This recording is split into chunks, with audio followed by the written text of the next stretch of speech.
못 먹어도 고다.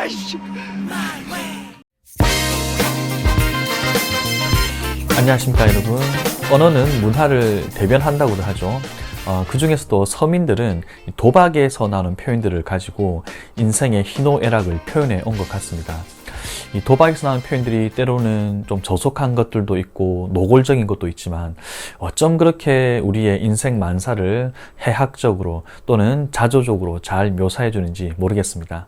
심지어 언론에서까지 등장을 합니다. 출산과 육아의 짐을 엄마, 즉 아내에게만 지운다는 뜻에서 흔히 말하는 독박 육아입니다. 이런 표현이 도박에서 나온 거였어 라고 아는 순간 오히려 그게 더 어색하게 느껴지는 경우가 있을 정도가 됐습니다. 그럼 이런 의문을 던져볼 수 있을 것 같아요. 영어에서는 도박에서 나온 표현들이 일상회화에서 많이 쓰이고 있을까? 네, 많이 쓰이고 있습니다.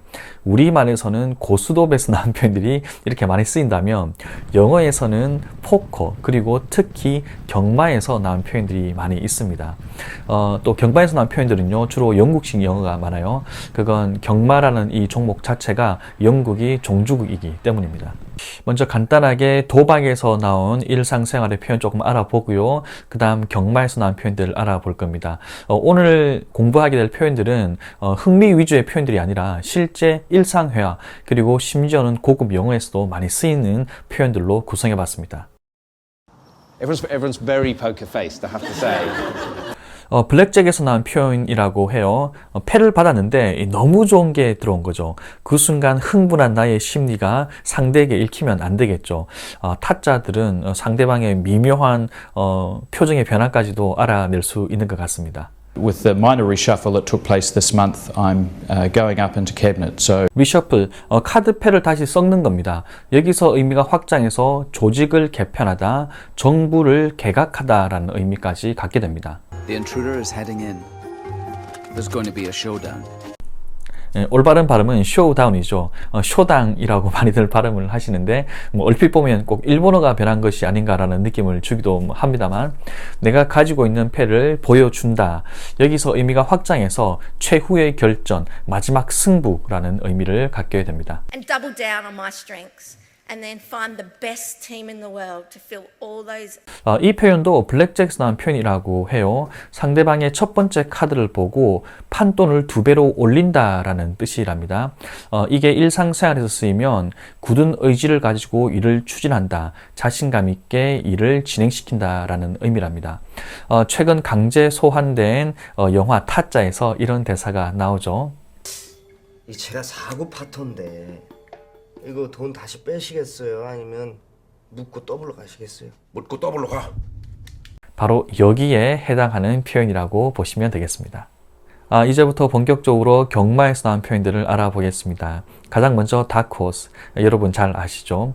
뜻을 보니까 주력이 잘 알려지지 않은 경주마라고 되어 있네요. 러닝메이트, 이것도 경마에서 나온 표현이라고 해요. 선거철이면 단골로 등장하죠.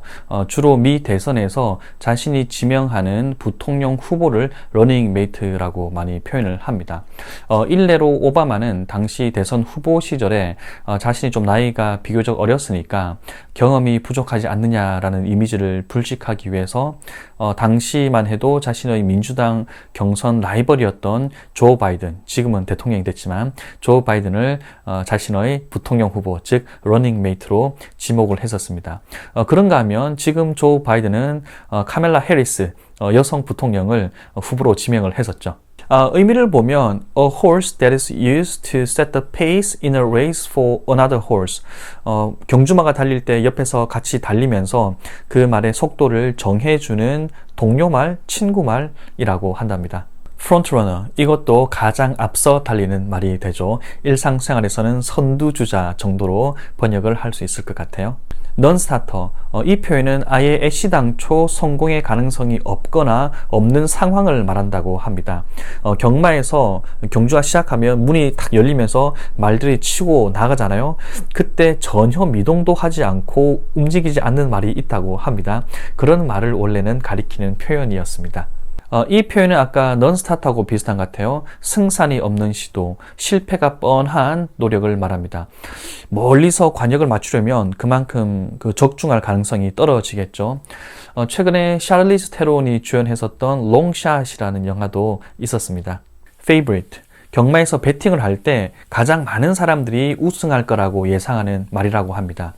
이 표현은 이제 경마에서뿐만이 아니라 다른 종목에서도 우승 가능성이 가장 높은 팀이나 국가, 선수를 가리키는 표현으로도 많이 쓰이고 있습니다.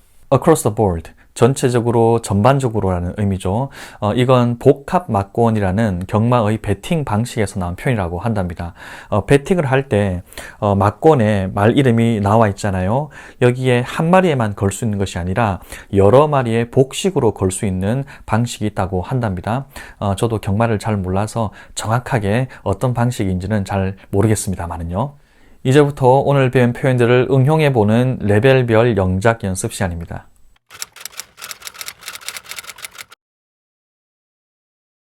레벨 1입니다. 대통령은 내각 개각을 발표했다. 어떻게 하셨습니까?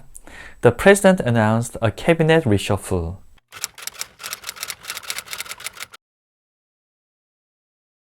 레벨 2입니다. 가능성은 희박하지만 최소한 시도는 해봐야지.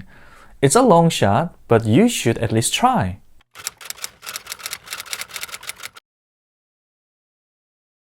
레벨 3까지 왔습니다. 관세가 전반적으로 인하되겠지만 일부 산업은 향후 15년간 보호를 받을 것이다. Tariffs will be lowered across the board, but some industries will be protected for another 15 years. 네, 여러분 오늘은 도박과 경마에서 나온 표현들이 어떻게 영어에서도 일상생활에 많이 쓰이고 있는지 사례를 살펴봤습니다. 오늘도 같이 공부해 주셔서 고맙습니다.